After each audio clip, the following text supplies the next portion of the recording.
Baruch Hashem Yahweh and Shabbat Shalom. We are in Ezekiel scroll 8 this Sabbath. Part 1, Ezekiel scroll 8. So this is Ezekiel's 8th vision, his 8th vision now, and we find it coming to us in the King James Version in Ezekiel chapter 32, verse 17, and it extends all the way through to chapter 33, verse 20. So it's Ezekiel 32, 17, all the way through to Ezekiel chapter 33, verse 20.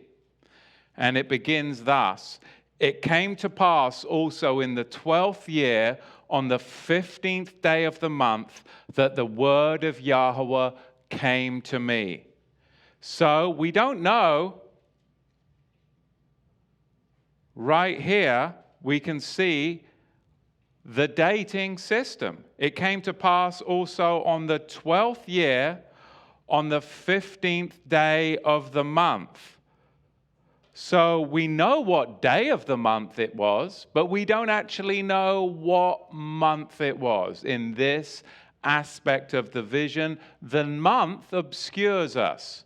But we do know it was in the 12th year and it was in the 15th day. This is his 8th vision that he now imparts to us.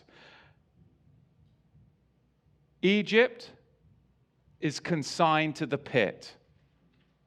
But then the other part of the vision is that we have the watchman.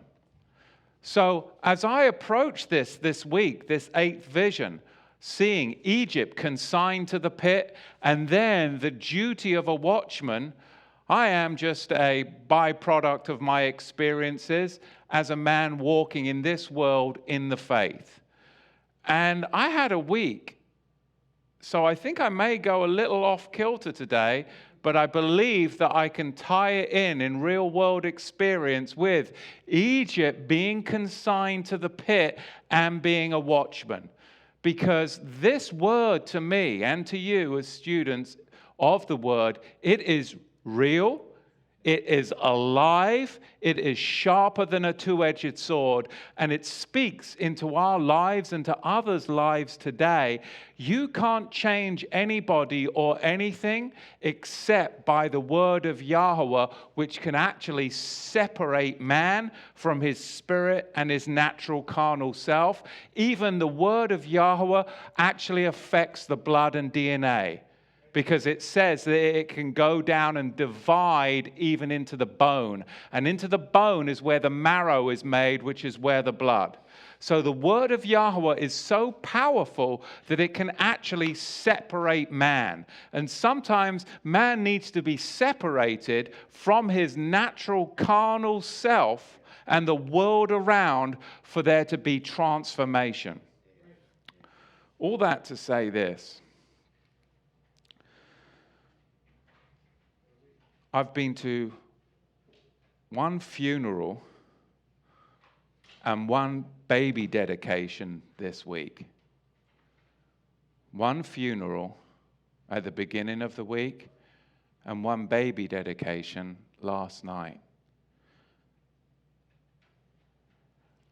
And that journey in just a few short days, from the depths of despair where I started the beginning of the week amidst a congregation in despair and mourning, to then coming into the Sabbath and coming to the excellency of Yahweh in his majesty, to the soaring heights of hope in the congregation of the joyous, really impacted me. Going from despair to the heights of hope in this next generation of faith really impacted me. Why? Why, Yahweh, do I get to experience this in such an intimate way? Because Yahweh's desire for our lives here on this earth, I understand, is not the pursuit of happiness, but the pursuit of meaning.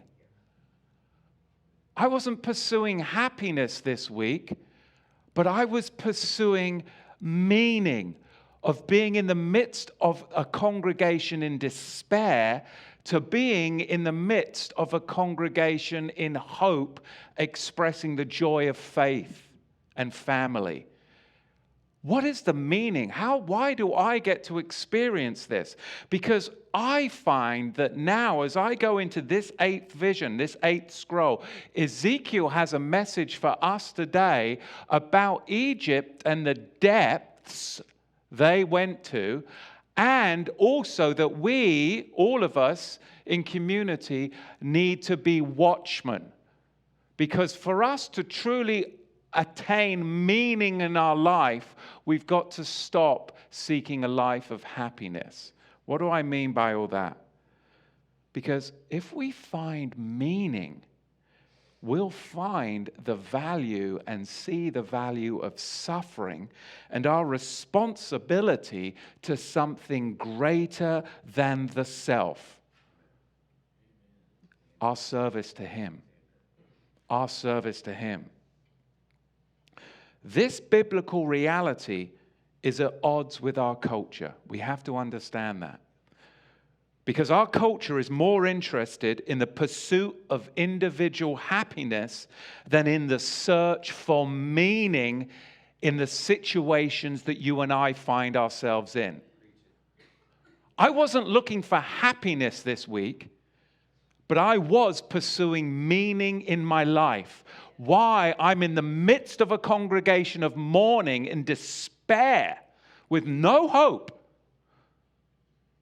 to going and being in a congregation of extreme expectation of hope. What is the meaning to all of this? You see, the problem with happiness is that when you really break it down, happiness cannot be pursued.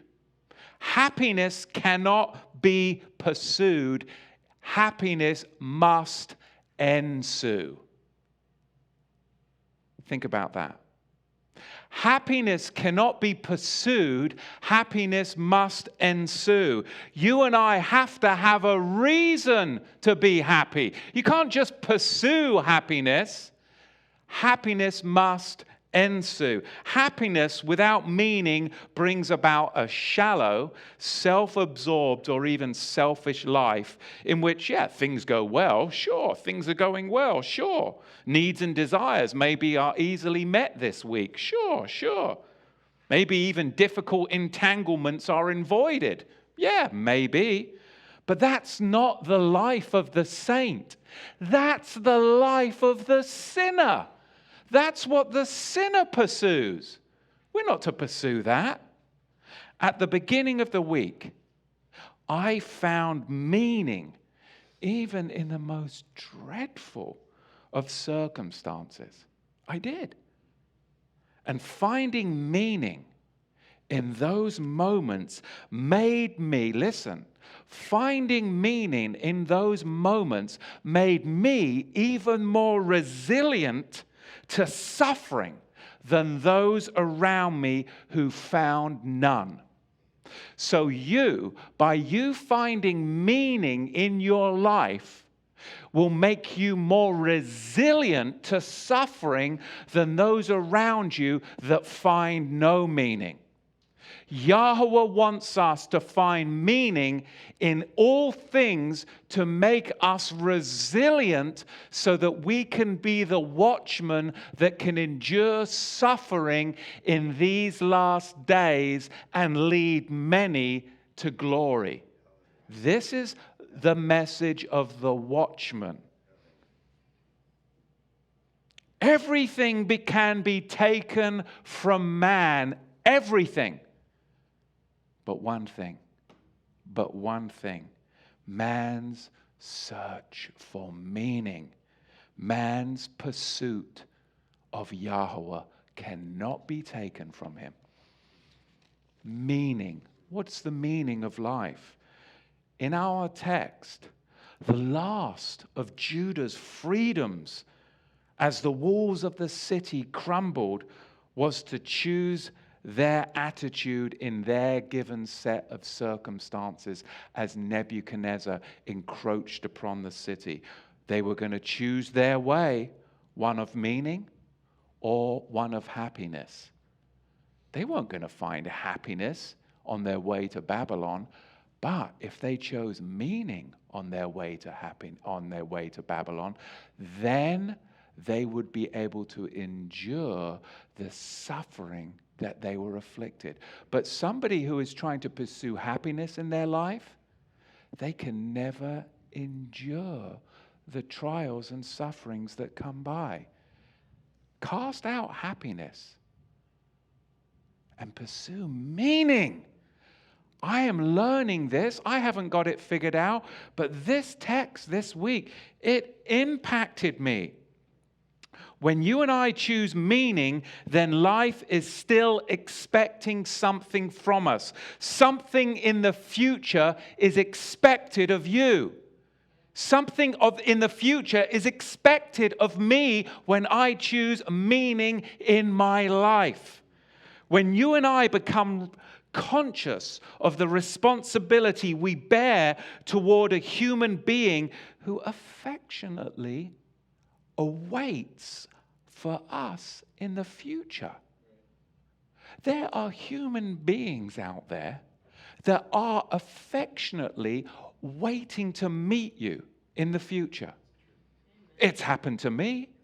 The only reason I'm standing here as a believer is because somebody pursued meaning in their life instead of happiness, and they were waiting for me to meet them so that they could give me the gospel message. There are millions of people out there that are expectantly waiting for you to meet them in the future.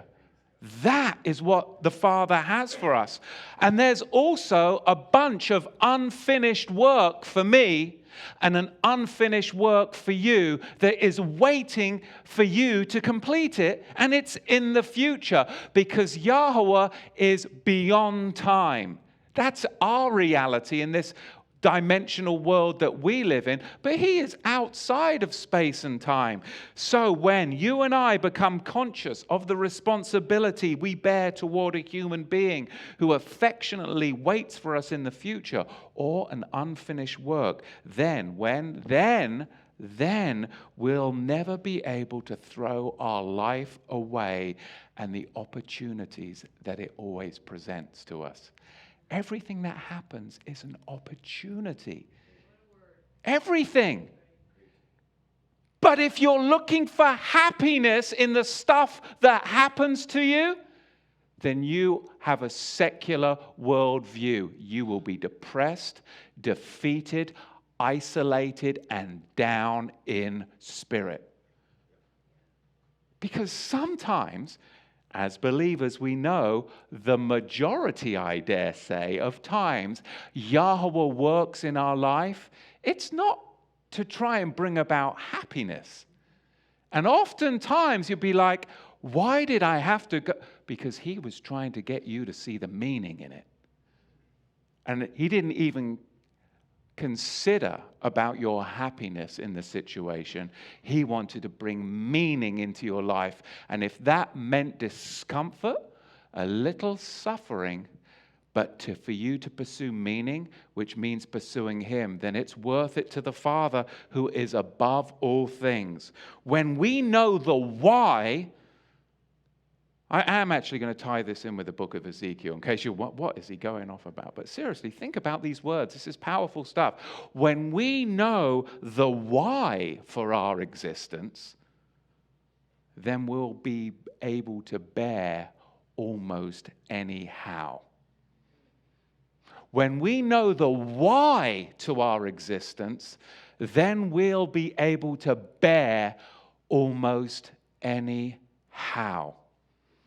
because Yahweh works in the house that is beyond us, because we see through a glass dimly. And oftentimes, it's the how is a road of suffering, but through that will bring meaning to our life. You look at your relatives sometimes you'll look at your family, and you'll be like, how? But why?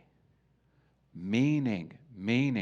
When bad things happen that may bring unhappiness with them, if you and I understand the foundational biblical principle of why, then you and I will be able to bear almost anyhow. Because Yahweh often performs his great work in a manner that does not always bring about your and mine happiness, right? That's the truth.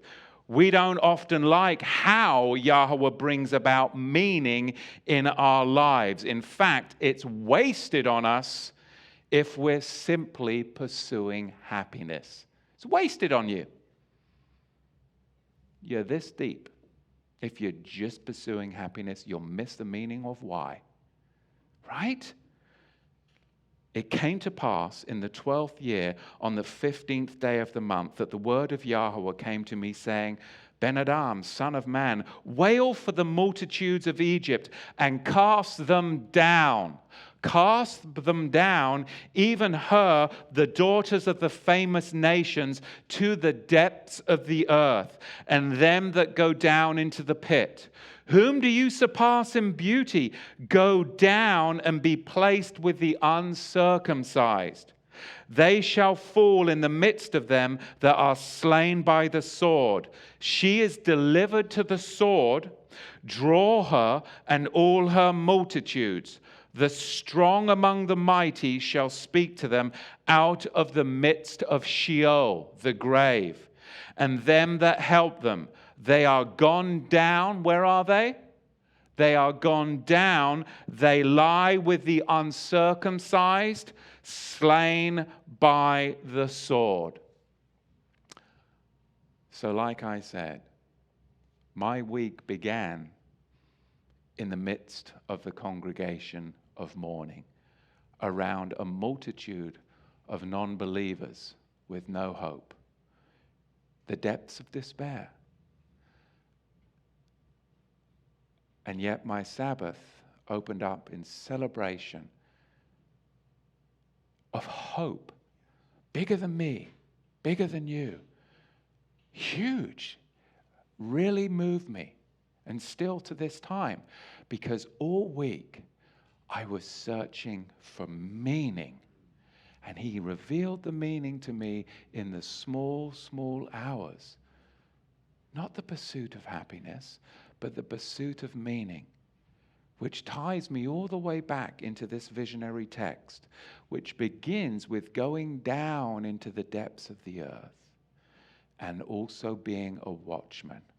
One of our biggest obstacles, I would say our biggest obstacle as human beings to attaining and living the true meaning that Yahweh has and pursuing that meaning in each of our lives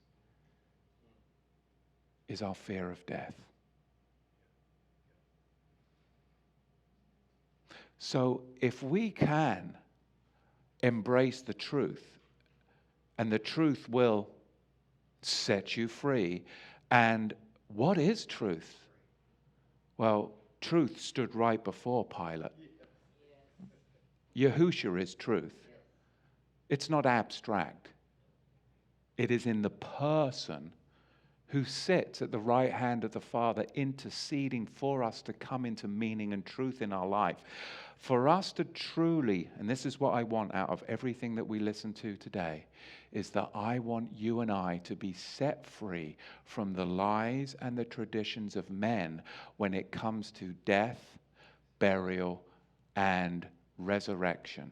Because I cannot personally tolerate sitting in the midst of the mourning, in the midst of a congregation in despair, with lies going out about cherubs and the one that is dead looking down from us with a conscious mind and praying for us from heaven. Because what I saw was not that people needed lies and false platitudes. They needed to have meaning in their life. Because all of the lies about heaven and Uncle Joe is looking down on you and he's praying for you now is not going to bring these people happiness. That's the only thing they're pursuing. And it escapes them, and any words that are false will never bring happiness. But words of truth will bring you meaning to your life and set you free from the lies and deception. The King Jimmy has been a great instrument for many, many generations. But also translators have monked with the text. We're going to unravel the deception today because one of the biggest obstacles to attaining the why, meaning in life, is accepting the how. So what are we going to be talking about today? How things will really go down in death. What really happens when you die?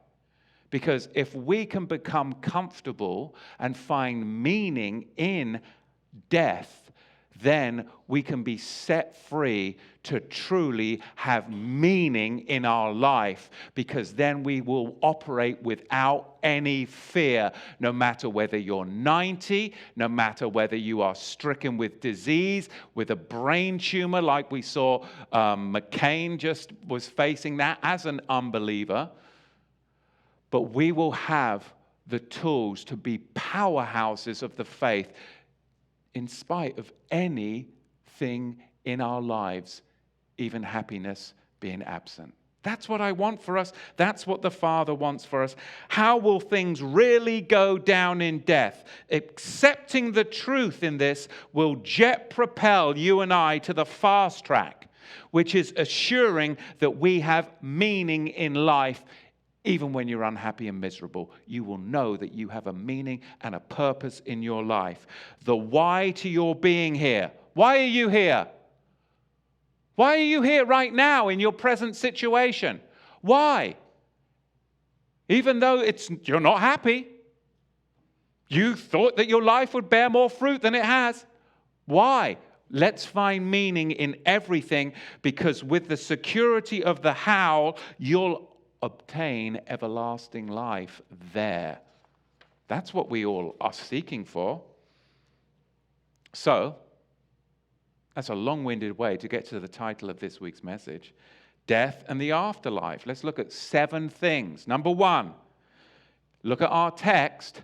Cast them down. The Hebrew word there is yarad.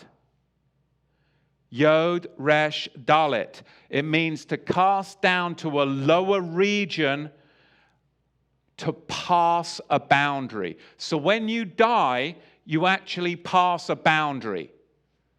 There's no coming back except through resurrection. There's no coming back. Once you pass the boundary, there is no coming back except through resurrection. Number 2, look at our text. To the depths of the earth. Where do the dead go? To the depths of the earth, to the grave, or in the Hebrew, Sheol. Number 3, them that go down to the pit, or down to the well, or down to the cistern within the earth. It is in fact a holding tank. That's what a cistern is, isn't it? It's a holding tank until the time of the drawing up. What's the drawing up? Resurrection. Okay? It's concrete in the Hebrew language. Number 4, destination downward. You die, destination is downward. You're going down into the pit. Number 5, out of the midst of Sheol or Hades, the world of the dead. Where are the dead going? They're going off on a retreat. A subterranean retreat. That's where the dead are going. Off to a subterranean retreat. Number 6, they are gone down. Destination again, downward. Destination is not upward, is it? Destination of the dead is not upward, it is downward. And number 7, they lie with the uncircumcised. Now, uncircumcised is a metaphor for the unrighteous. So what does that tell us? The unrighteous and the righteous go to where? The same place. The unrighteous and the righteous go to the same place, which is destination downwards. They're all going to a subterranean retreat. Let's be clear on that. Death and the afterlife, because Ezekiel the prophet here describes the descent of Egypt into the underworld. The proud empire becomes just one more among the many states that protected her. Assyria, Elam, Meshach, Tubal, Edom, Sidon, and the princes of the north, destination downward. Let's look what Job says about this subject. Job chapter 27, verse 3. All the while my breath is in me, the Ruach, the spirit of Elohim, is in my nostrils. What does that mean? A loss of breath and a loss of spirit means what? A loss of life. It's pretty succinct. Job 33, verse 4. The spirit of Elohim hath made me, and the breath of the Almighty has given me life. What does that mean? It's an equation.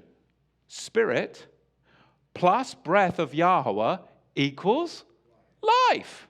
I love Bible math. It's the only math that I actually understand. That's why we have a calendar club, because you do not want Matthew doing the calendar calculations. That's why we have got a great group of people, the Canadians up there, that do it for us. The Canadians' math is way better than the Americans' math. Just saying, okay? I think that's actually a fact. We could Google it. Not that Google tells us the truth, right? Anyway.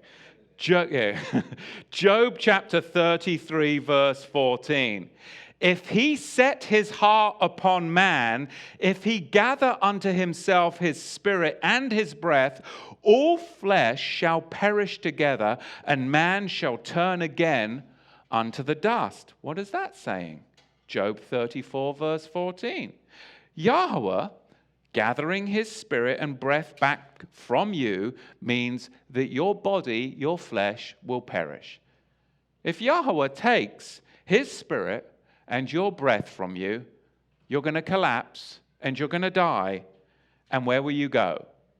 Your body will return from whence it came, the dust. Ecclesiastes 9, verse 5.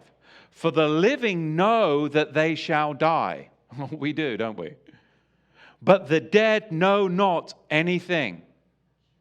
Neither have they any more a reward, for the memory of them is actually forgotten. This is not a popular verse in funerals.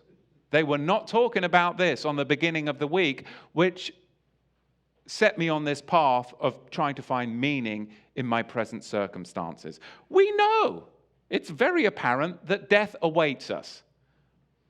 But once we die, we have no memory, nothing. The equation is dead means dead. Pretty simple. But don't be afraid and don't give up hope, because there is a great hope in this message. But it's not a fairy tale. Let's put our hope in the word of Yahweh that is alive, that is truth, not in fairy tales and fables. Because people can say that they are of faith, but right back here somewhere, they don't want to die. They're scared of it. Even though you've got great faith. This is going to recalibrate us all to actually finding meaning even when we actually may be on our deathbed. We'll find meaning even there. And that is what the Father wants. Because you can even impact that person that has been awaiting you for their whole life right at that moment. And gain a crown that will last you for eternity. Psalm 146, verse 4. His breath goes forth, he returneth to his earth. In that very day his thoughts perish. So the biblical equation is death equals a cessation of thought, a cessation of consciousness. Psalm 6, verse 5. For in death there is no remembrance of thee. In the grave, who shall give thee thanks? No flying around with angels, no cherubs with harps, no giving thanks. No. Psalm 115, verse 17. The dead praise not Yahweh, neither any that go down into silence. Meaning the dead aren't singing with the angels. Not even Aretha Franklin is singing with the angels, as much as maybe some of those angels would like. I'm wondering if those would be fallen angels. We shall see, right? Isaiah 38, verse 18. For the grave cannot praise thee, death cannot celebrate thee. They that go down into the pit cannot hope for thy truth. Death seals one's destiny. Listen, death seals one's destiny. There is no hope of pursuing truth if you didn't pursue it while you were alive. You have to pursue meaning now. Don't try and pursue meaning then because you can't. Your destiny is set the moment the breath of life is taken from you. That, if you're not pursuing Yahweh and you're not pursuing meaning, that to me, can you even imagine the terror of knowing that there's nothing you can do to change your destiny? That to me would be the terror above all terrors. We have to pursue life now, and life is only found in Yahweh. Ecclesiastes 9:10. Whatsoever thy hand findeth to do, do it with all thy might. For there is no work, no device, no knowledge, nor wisdom that's going to be found in the grave. Whither thou goest, you will not find it there. Today, as it says in Hebrews, today is the day of salvation.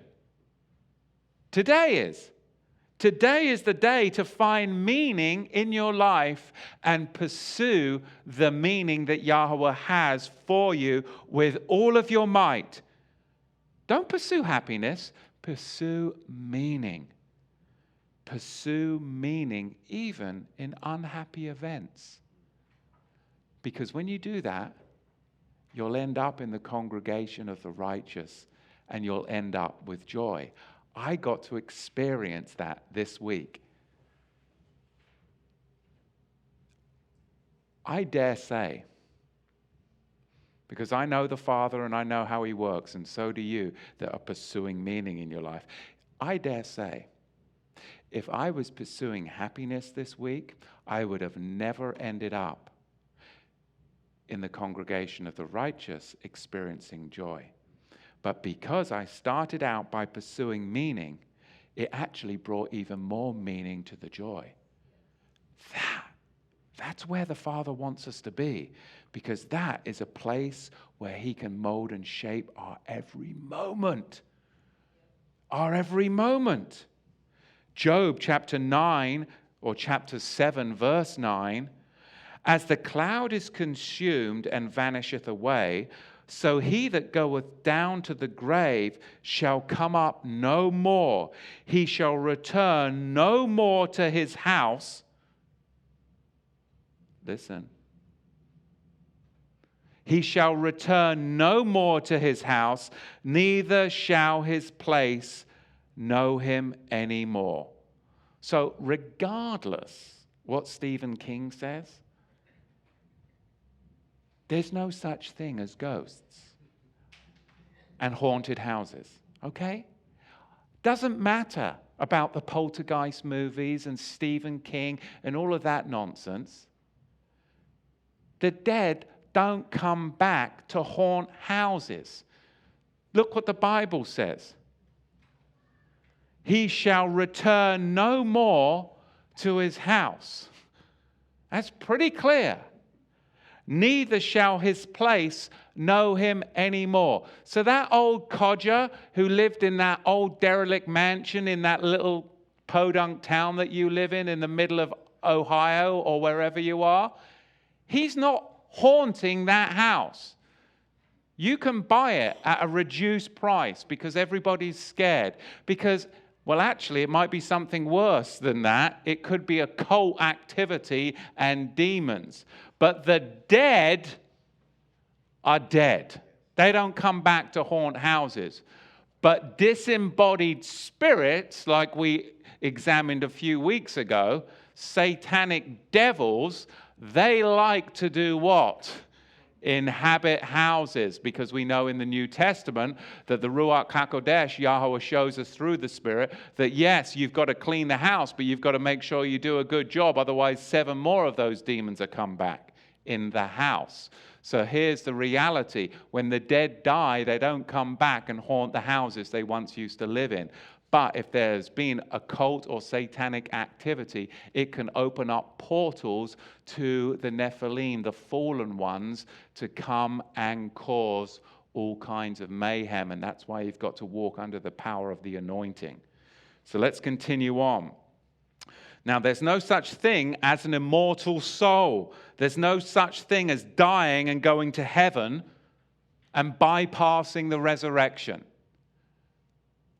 There is no such thing as an immortal soul.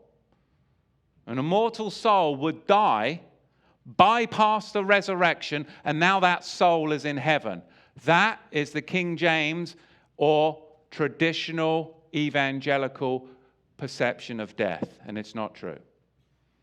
There is no such thing as an immortal soul. There is no such thing as dying and going to heaven and bypassing the resurrection. There's only one way you get into heaven, and that is through the resurrection. And has the resurrection happened yet? Has the resurrection of the dead happened yet? And those that are resurrected, it tells you in 1 Thessalonians or 2 Thessalonians, it says what? That those that are dead shall be raised first, and then those remain will then be caught up with them. There's an order to the resurrection, and it hasn't happened yet. Israel, ancient Israel, they knew the place of the dead wasn't heaven. How come we go to funerals and people today think the place of the dead is heaven? I don't understand it. Genesis chapter 37, verse 34.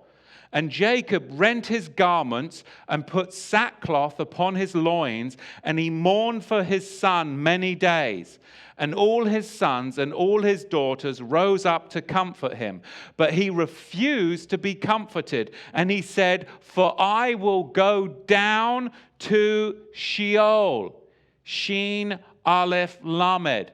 He didn't say, well, I'm going to go up to heaven because that's where my son is. No, he said, I'll go downward, destination downward, to the subterranean retreat where my son is, in mourning, and his father wept for him. So ancient biblical Israel had no misconceptions about where you went when you died.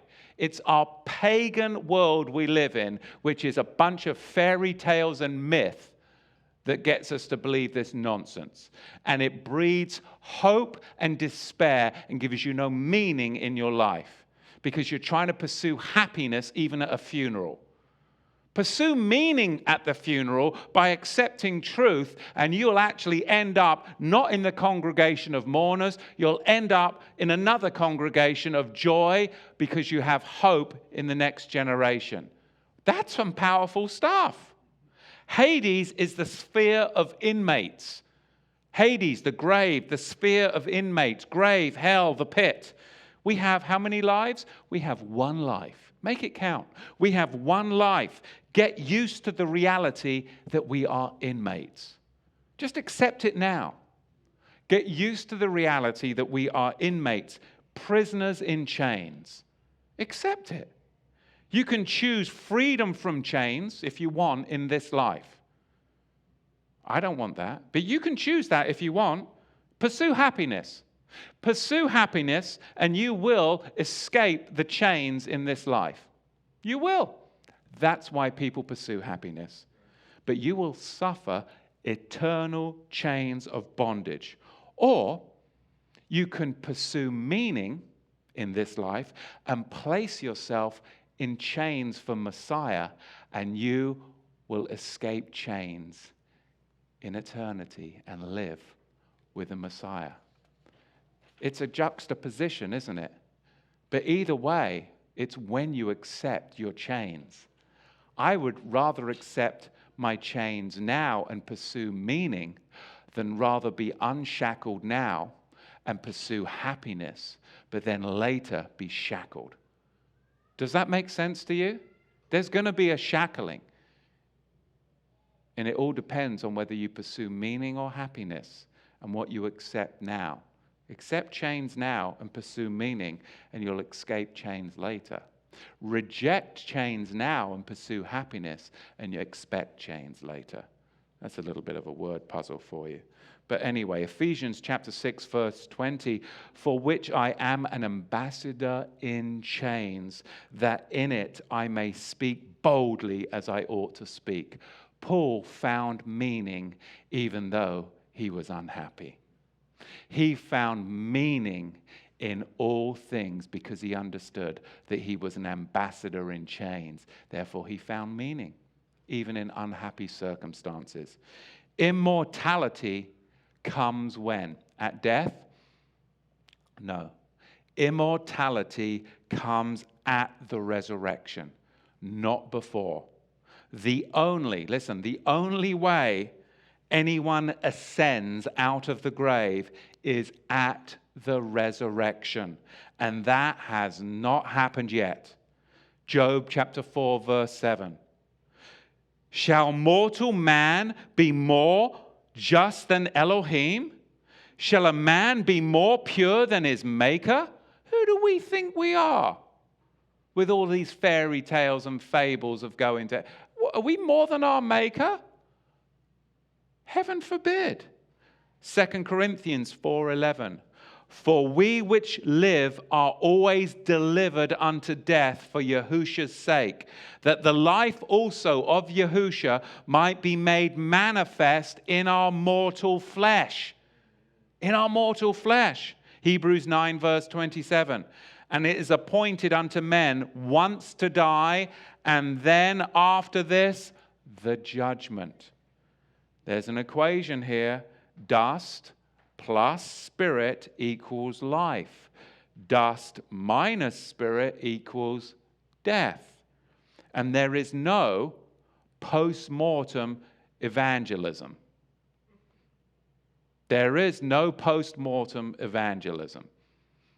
Let's be very clear on that. Hebrews 9 verse 27 brings that clarity. Ecclesiastes 12 verse 7. Then shall the dust return to the earth as it was, and the spirit shall return unto Yahweh who gave it. Psalm 104 verse 29. Thou hidest thy face, they are troubled. Thou takest away their breath, they die and return to their dust. So now, are you ready? Are you ready for the how, so you can be assured of your why? Why are you here? What is the purpose and meaning of your life? A resurrection is required to attain immortality, not a death. It's a resurrection that's required to attain immortality. See, the world tells you when you die, you gain immortality. No, you don't. That's a lie from the pit. You gain immortality through resurrection, not through a death, not through a death. Death does not bring about immortality. Resurrection alone does. Yahushua didn't conquer death by his death. Okay? He didn't conquer death because he died. And you aren't going to conquer death just because you die. He conquered death by his resurrection. And the way that you will conquer death unto eternal life in Yahusha is through the resurrection that he brings. Now, when I was a boy in England, often in England, geographically, the way towns and villages, especially in southern England where I grew up, market towns, you'd have the village green in the middle with your school. Your little school would be there, usually an elementary school, and with a cricket pitch, okay? And then there would be a church, and then all the houses would be built around it. And it's still that way. You see it all over, especially southern England. You've got your big village green, your little elementary school, and you've got your local church, and then all the houses around it. And some of these churches are, near 1,000 years old. So when I was a little boy at elementary school, one of the little things that they'd have us do would be to go over to the church and take stencil paper, and we'd stencil off of the gravestones. And as a little kid, it was like super exciting, going around and not wanting to step on the bodies, but there, and you'd find the most elaborate gravestone, and you'd make these stencils. I remember it so clearly when I was a little boy going around the old graveyard, which was right in a little village that I lived up. And these would, like I say, these would be very, very, very old. And I would never, believe me, I never, ever, ever, ever, ever, ever found an epitaph on a tombstone about the dead looking down from heaven. Never. But stencil after stencil after stencil after stencil, do you know what I found? R.I.P. RIP. Rest in peace. Rest in peace. Rest in... 500, 600, 700, 800 years old. They knew where they went when they died. They were resting in peace in the grave. But nowadays, especially over here in America, you can go and look on these tombstones and, it's all about heaven and glory and looking down on you. No. The ancient people knew where they went when they died, to the grave. We would find the epitaph, rest in peace, utterly and without exception, in the little graveyards that I used to visit. Job chapter 3, verse 13. For now should I have lain still and been quiet, I should have slept, then had I been at rest. Rest in peace. Job 3, verse 17. There the wicked cease from troubling, and there the weary be at rest. When do we obtain the resurrection? Job 14:12. So man lieth down and riseth not, till, when? Till the heavens be no more, they shall not awake, nor be raised out of their sleep. Sleep is consistently used in the Bible as an image for death. In the Hebrew, we find the Hebrew word yashan, and it means sleep. And it's figurative of dying. But in the Greek, you find kumoa, and it means sleep, to be dead. You find it in Daniel chapter 12, verse 2, Psalm 13, verse 3, and 1 Corinthians 11 and 15. So when we die, we don't go anywhere conscious as alive. We're at rest. Truly at rest until the resurrection. Hence the epitaph, rest in peace. Because resurrection, by definition, means bringing the dead back from life, doesn't it? That's what it actually means. Look at Matthew chapter 27 and verse 52. Matthew 27, verse 52. And the graves were opened, and many bodies of the saints which slept, a metaphor for death, arose. And they came out of the graves after his resurrection and went into the holy city and appeared to many. Now, just think about it, because this puts the fable of the fairyland to rest. The Bible doesn't say that these saints had gone to heaven when they died and they had to come back down and re-inhabit their bodies again before they rose. I mean, that would be a real bummer, wouldn't it? Think about it. You're in heaven and now you've got to come back down and re-inhabit your stinking carcass just for a little bit. Yahweh wouldn't do that to you. No, they came up out of the grave. They didn't come back down from heaven. The Bible doesn't say that. It would be a real letdown, wouldn't it? Oh, come on, do I have to go back down there? Really? No. Instead, they experience resurrection from the grave. Matthew 27, verse 52. Listen, any doctrine, this is going to offend some people, but any doctrine, I mean any doctrine that teaches that man does not completely perish and die, but somehow remains alive in a conscious state, whether it be in heaven or hell or whatever, it's false. It's a doctrine of demons. It's a doctrine of demons. Reincarnation, doctrine of demons. Purgatory, doctrine of demons. Oh, they're off at a better place, looking down at us. Doctrine of demons. It's all lies, all failing to grasp the meaning of life because they've bought into the lies of death. Don't buy into the lies of death from a dead culture, from dead works. It's a deadly disgrace. Because there is one. Now, there is one. There is one who teaches ascending to heaven without going to the grave to await Yahusha. Yep, there is one who teaches that you can ascend to heaven bypassing the grave and bypassing Yahusha. And who would that be? Isaiah 14, verse 13. Remember, Yahusha destroyed him who had the power over you.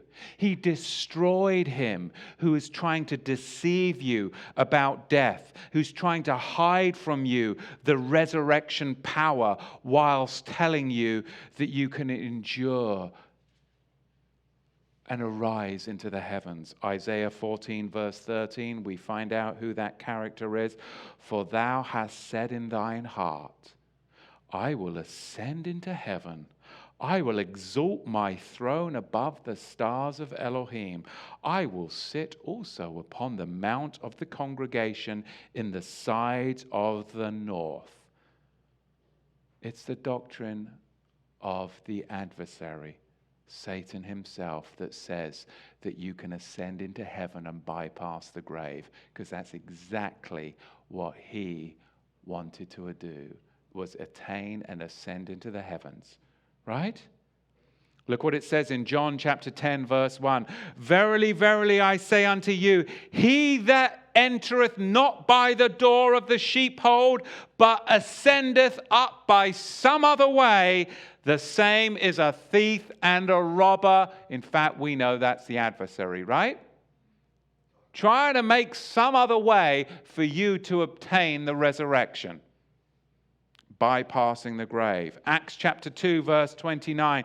Let me freely speak unto you of the patriarch David. We all know who King David was. That he is both dead and buried, and his sepulchre is with us unto this day. The disciples clearly knew that even King David couldn't bypass the sepulchre, that he was still dead and buried, as is Isaiah, as is Moses, as are the prophets. Acts chapter 2, verse 34. For David is not ascended into the heavens. John chapter 3, verse 13. And no man hath ascended up to heaven, but he that came down from heaven, even the Son of Man which is in heaven. There is only one. Because there's an order. Yahweh is an Elohim of order, and the devil is the creator of chaos. He can't create anything, but he replicates chaos. There's an order of the resurrection. Number one, of course, Yahusha. He's the first fruit, singular, not plural, singular. Number two, those that are Yahushas at his coming. That hasn't happened yet. 1 Corinthians 15, verse 23. But every man in his own order, Yahusha the first fruit, afterward they that are Yahushas at his coming. Then, when? Then cometh the end. Right? So at Yahusha's return, at his return, the order becomes this. Those that sleep, the dead believers in Yahusha, they will rise up first. Then, those alive, the living believers in Yahusha, are caught up together with them, the first resurrection. Number three, we all meet the Master in the air. That's glorious. All the dead will rise. The wicked at the second resurrection to judgment and fire, to become but stubble and ashes underneath the feet of the righteous. This is a really good tool for evangelism. Because the wicked often think, oh, well, this is life. I'm going to die and then, I just disappear. It's just, they've got more of a handle on a lot of this. They'll be like, oh, well, when I go to the grave, my memory ceases. They got that part right. My mother believes all this stuff. My memory ceases. I'll just cease to exist. So they understand that bit. But they fail to realize that even the wicked will not escape resurrection. Everybody, even the wicked, will be resurrected. It ain't over until it's over. Even the wicked will not escape Yahweh. They will be resurrected.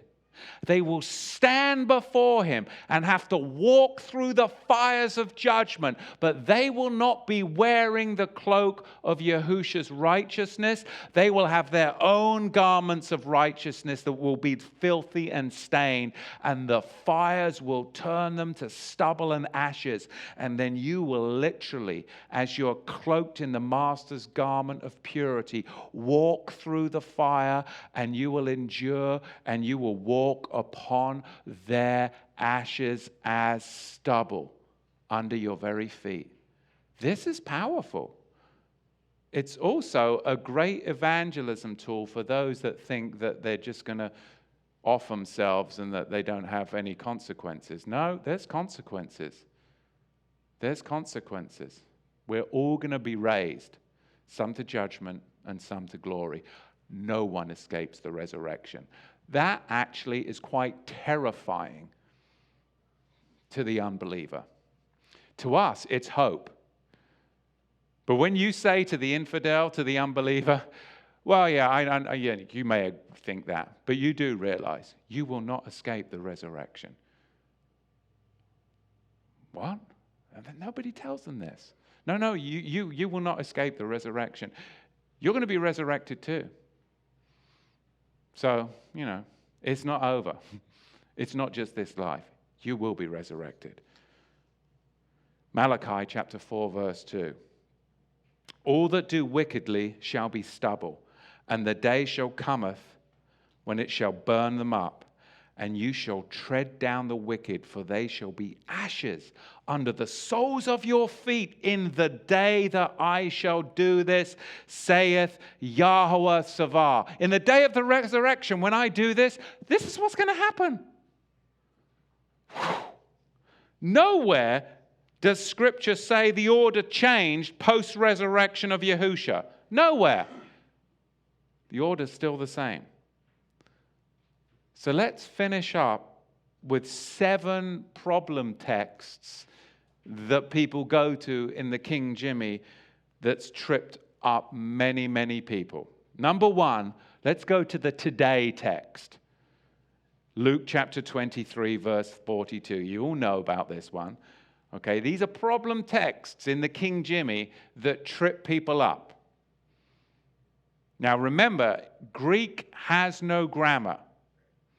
Translators had to insert grammar. Greek has no grammar. There's no punctuation and there's no capitalization. So any punctuation and capitalization of the text is a translator's opinion. It is the opinion of man. It is not divine inspiration. So Luke chapter 23, verse 42. And Yahusha said unto him, this is when he's on the tree, verily I say unto thee, today shalt thou be with me in paradise. See, well, I get to go to heaven when I die. Well, the interpretation really actually depends on where you insert the comma, because there's no grammar in Greek.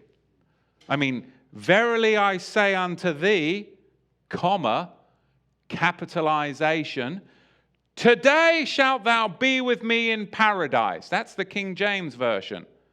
The comma is after the thee, and then you've got the capitalization of today. That's quite misleading. What does your Bible say? Is there a comma somewhere and a capitalization of the T? Because then it's saying something totally different, like today you're going to heaven with me in paradise. But with no comma or no capital T, or even by moving the comma after today, changes everything, doesn't it? It changes everything. But let's not speculate, because it's not my opinion or your opinion. The answer is actually found in the form of a question. And the question is thus: did Yahusha go to paradise that day? Did he? Did Yahusha go to paradise today, that day? Did he? No. He went to the grave. So therefore, the King Jimmy with the comma after thee and the capitalization of T is not true. If you wanted to insert any grammar, which I wouldn't, but if you wanted to, the better translation would be that you would move the comma to somewhere else. And where would you move the comma? To after today. Not before after thee, but after today. Verily I say unto you today, like today I'm talking to you, right here while I'm on the tree. Verily I say unto you today, you'll be with me in paradise. But neither of us are going to paradise today, because I've got to go to the grave for 3 days. You're going to be there for a lot longer than that. But eventually, when I return and we get raised, you guys get raised, then you'll be with me in paradise. Much more sense. Because Yahusha wasn't going to paradise that day or the next day. Not until 3 days later did he go to paradise. So the King Jimmy and its grammar cannot be true. Does that make sense? Yeah. The grave isn't paradise, is it? No way. And Yahusha didn't return from heaven to raise from the dead, did he? No. You guys, help me out here. Yahusha didn't return from heaven to raise from the dead. He rose from the grave, having not yet ascended to the Father. John chapter 20, verse 17. So the second text that trips people up, that was the first one. I call it the today text. The second text that trips people up is the transfiguration text. Let's go there. Remember the disciples, they had a vision of Elijah and Moses at the transfiguration. We find it in Matthew chapter 17, verse 9. My wife has got her head in her hand. She's scratching her head. And are you with me? Okay, she's with me. All right. And it says thus, tell the vision to no man until the Son of Man be risen again from the dead. What does it say? It was a vision. It was a vision. There we go. Answer to problem. They had a vision.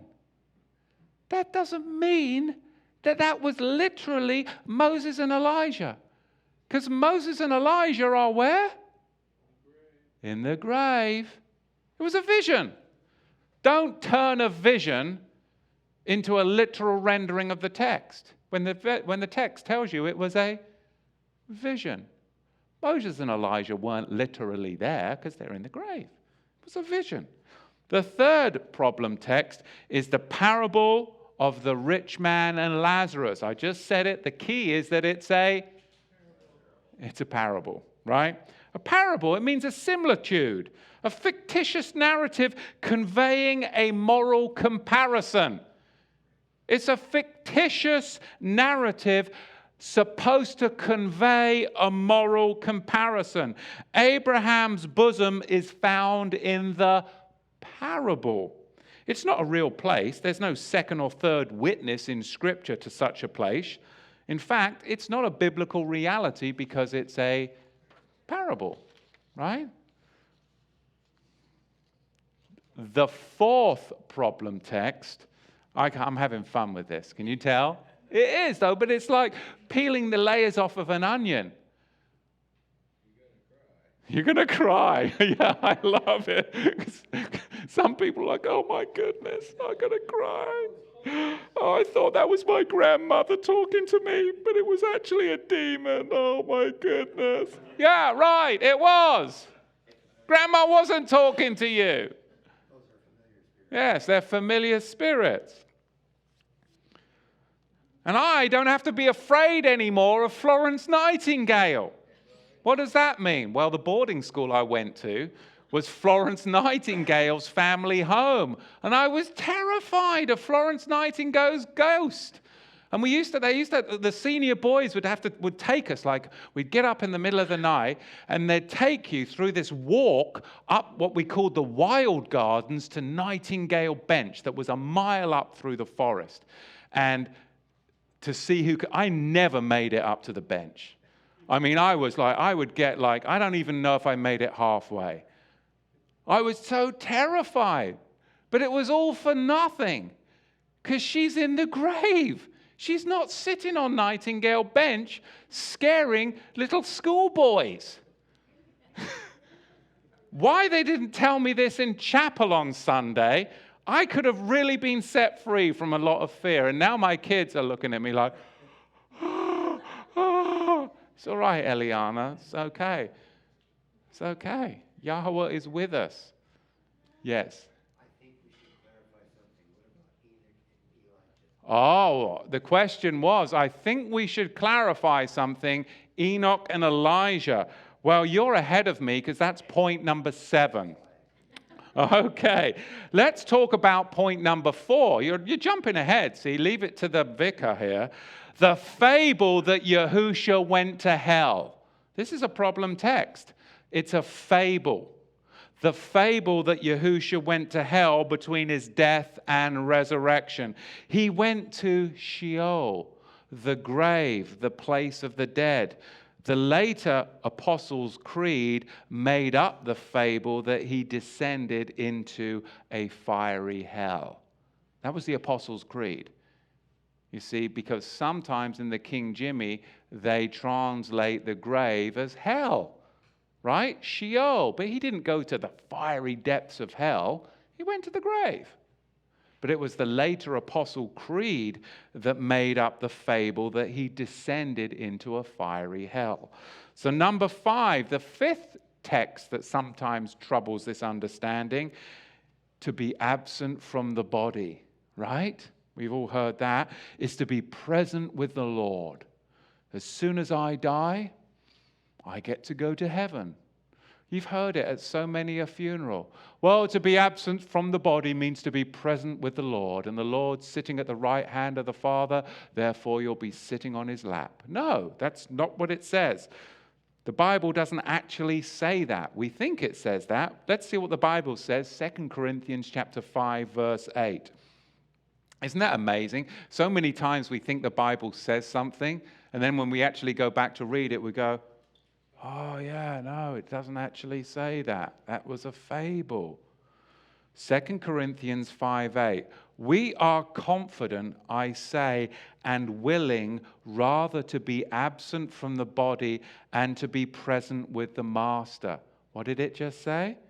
We are confident, I say, and willing rather to be absent from the body and to be present with the Master.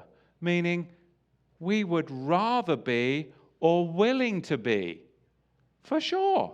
I would much rather be and be willing to be. When did Paul believe this transition would happen? At death or at the resurrection? When mortality is swallowed up by life and death is swallowed up in victory, which happens during the resurrection at Yahusha's second coming. To be present with Yahusha without the resurrection is unobtainable. To be present with Yahusha without the resurrection is unobtainable.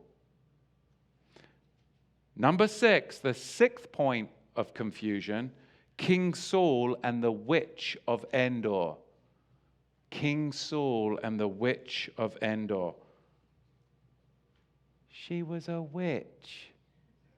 She was a stinking, hook-nosed wench. She was a wenchy witch. She was a necromancer who attempted to bring Samuel up from the dead. Not down from heaven, by the way.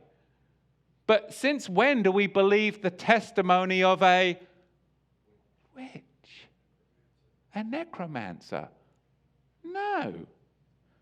Saul only perceived, the text says, that it was Samuel. He had a perception problem, didn't he? He had a big perception problem in the first place, which is why King David came and became king. He had a major perception problem. This was just one of those perception problems. He perceived that it was Saul. The conversation was only between the witch and the lying spirit that posed as Samuel. It was witchcraft, plain and simple. Praise Yahweh that we have the discernment, because many a believer doesn't. Because pastors don't teach this, because we're peeling the layers off of an onion. Like Paul says, it can make you cry. So finally, number 7, what about Enoch and Elijah? Right? Enoch was translated. It was like Star Trek. He was transported like Mr. Spock. He was transported. No. Yahweh took him from one place to another so he could escape being slain from the wicked. The wicked would pursue him, and Yahweh would literally lift him up and transport him to a different location. And he would escape the wicked that were pursuing him. This is what's going to happen in the tribulation. Yahweh is literally going to transport his faithful people from one location to another. You're all worried about your 4x4 and how much diesel you've got. Yahweh says, you're going to have my spirit. Because I've done it in the past. And because you read my word, you know it's a sure thing. Enoch, in fact, is listed along with those who died. Noah, Abraham, and Moses in Hebrews chapter 11, verse 13. The death he escaped was whilst he was in this world, at the hands of the enemies of Yahweh. Nowhere does it say that Enoch escaped the grave. It says that he escaped the death of the wicked that were pursuing him, that wanted to kill him, and Yahweh Mr. Spocked him. He transported him to another location. He escaped death. Doesn't say that he escaped the grave. You see, we make this stuff up, don't we? It's crazy stuff. Hebrews 11, verse 13. Yahweh translated him. He transported him from one place to another. And he did that to somebody else, didn't he? He did it to Philip in Acts chapter 8, verse 39. And he's going to be able to do it to you in the tribulation. He will literally transport you. If you have the faith of a mustard seed, you're going to be able to move right over that mountain. I believe it for sure, because it's happened before. It's been recorded in the most heavily documented and the only one true thing in this life, the word of Yahweh. Let it be true and every man a liar. So Yahweh transported him from one place to another, just as he did with Philip in Acts chapter 8, verse 39. And he hid his place of burial, just as he did Moses in Deuteronomy 34. He hid his place of burial. Yes. Elijah, on the other hand, he went up in a whirlwind into heaven. Ah, you say, see, I caught you out. He went up to heaven. He went to the first heaven, where the atmosphere is, where the airplanes fly. The second heaven is where, of course, the planets are. And the third heaven is where Yahweh resides. He was caught up into the atmosphere. Elijah went up into the first heaven, where the whirlwinds are found. Where are whirlwinds found? In the atmosphere, right? They're not found up where the planets are, and they're certainly not in the third heaven. The atmosphere is where the whirlwinds are found, and Elijah went up in a whirlwind. He went to the atmospheric heaven, which is the first heaven. The Bible doesn't say Elijah became immortal. Yahweh gave the age. Why did he do it? Elijah was an old codger, and Elisha was his young protege. Yahweh honored Elijah because we live in a kingdom of honor. And Yahweh honored Elijah because he knew that he was getting old, that he was aged. And Yahweh gave the aging Elijah honor by taking him in a whirlwind so his mantle would fall off and be given to his younger protege, Elisha, yet keeping Elijah's honor intact.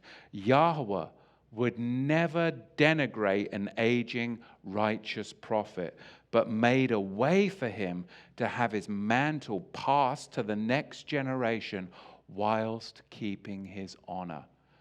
Because we're to honor those that have gray hair and to stand up as the gray hair come in. But in our society, we warehouse the aged, don't we? No, Yahweh never would do that. Anyway, Elijah actually wrote a letter to King Jehoram years and years after he was taken up in the whirlwind. Many people don't realize that. If you turn to 2 Chronicles chapter 21, verse 12, this is kind of like a major missing piece of the story. Elijah wrote a letter to King Jehoram. And this was years after he was taken up in a whirlwind. The letter was written some years after Jehoram had slain his brethren and before, this is key, he became sick and distressed. Remember, Jehoram came really sick and he became distressed, and then he later had a disease. This actually proves Elijah was still alive and living, yet in another place. 2 Chronicles 21, verse 12. Elijah wrote a letter to King Jehoram years and years after he was taken up in a whirlwind. And the letter was written some years after Jehoram had slain his brethren and before he had become sick and distressed.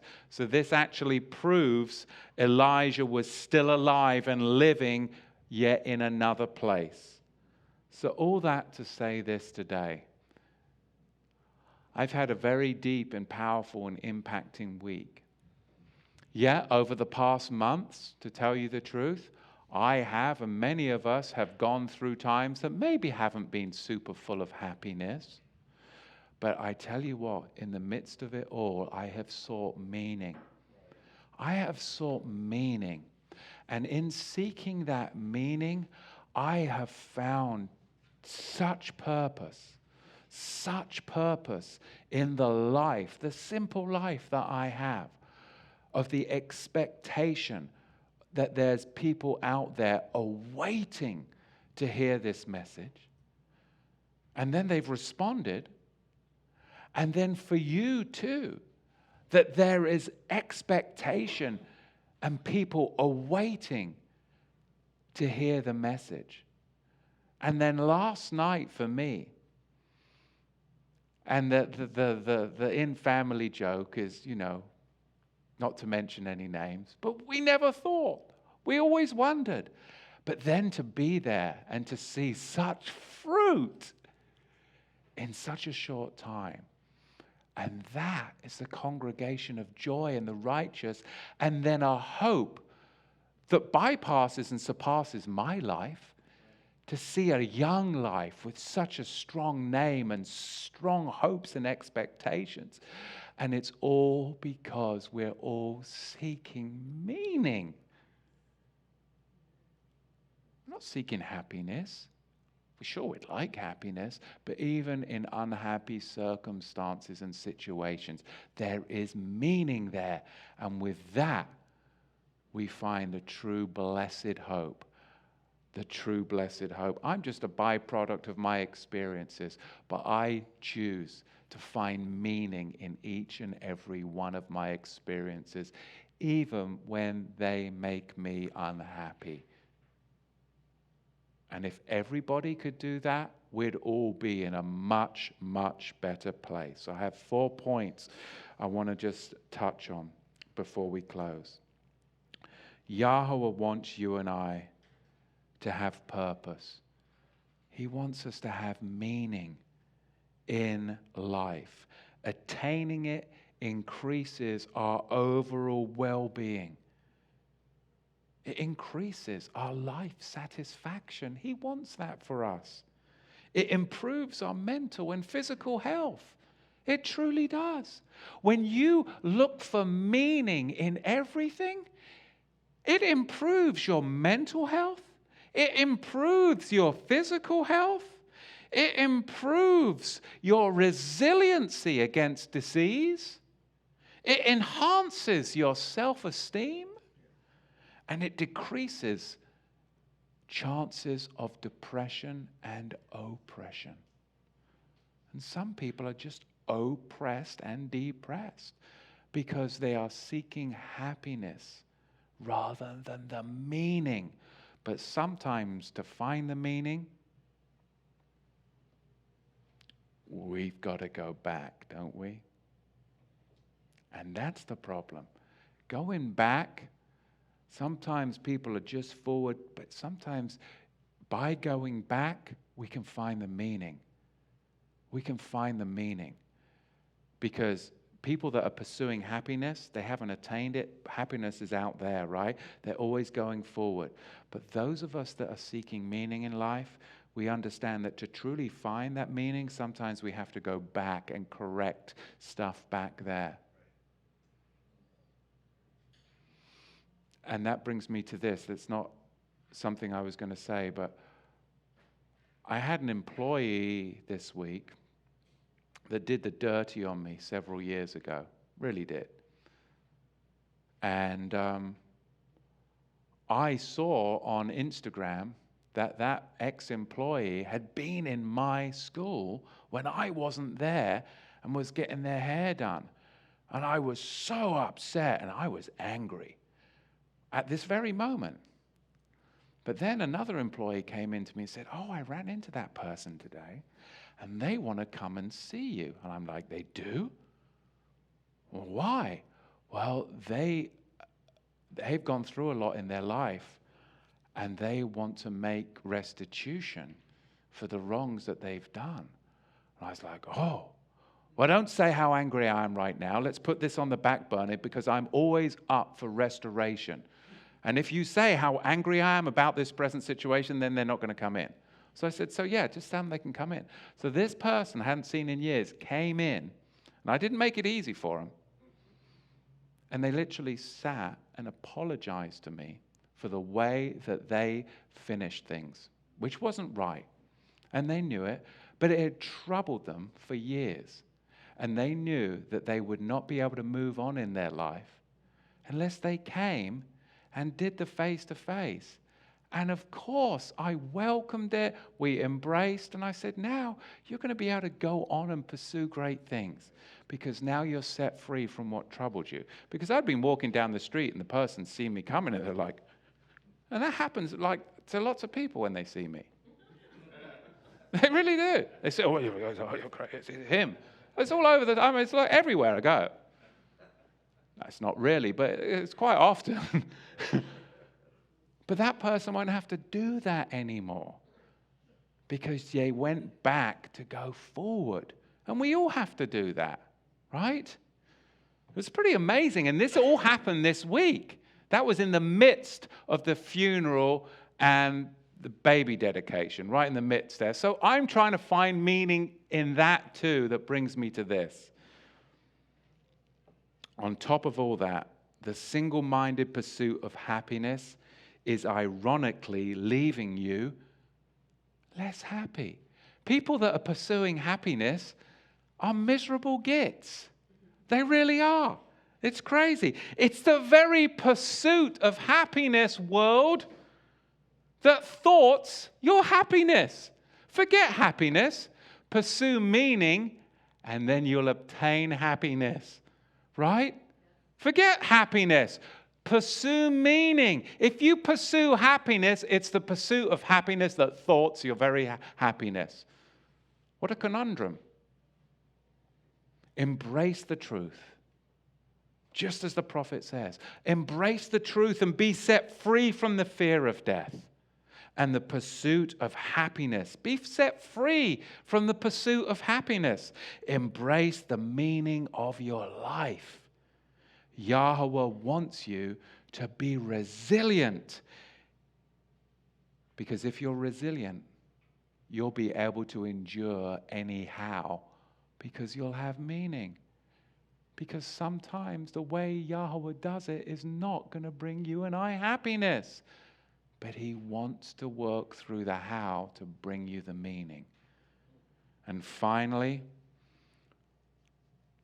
I hope that all of this long-winded teaching, and I do apologize, enables you to become conscious of the responsibility you bear toward a human being who awaits for you in the future. There is a human being that is awaiting for you in the future. And there is also an unfinished work in your life that awaits you. And the only way you can meet that human being and finish the good work that he has started with you is laying aside your pursuit of happiness and seeking meaning even when you're unhappy. Because that means that you can be mightily used by Yahweh because you can transcend your present circumstances. And I have been able to do that. And that's my testimony. And it hasn't been one of happiness, but it has been one of the most deep meaning in my life these past seasons. What a wonderful, wonderful, wonderful Yah that we have, that he knows what's best for us. Yet the world tells us to look in another direction. It's the meaning that we serve somebody greater than ourselves, our awesome King. Ezekiel knew that. And then those inhabitants of Jerusalem, they had a choice to make. Pursue happiness when Nebuchadnezzar was coming down on them, when they were going to have hooks in their noses and be chained all the way to Babylon. Try and find happiness in that. Or try and find meaning in that. And you can become a Daniel. You can become a Daniel. You can become a Jeremiah. You can become a great man and woman used by Yahweh because you pursue meaning even in that chains of bondage. Amen? Amen. Praise Yahweh.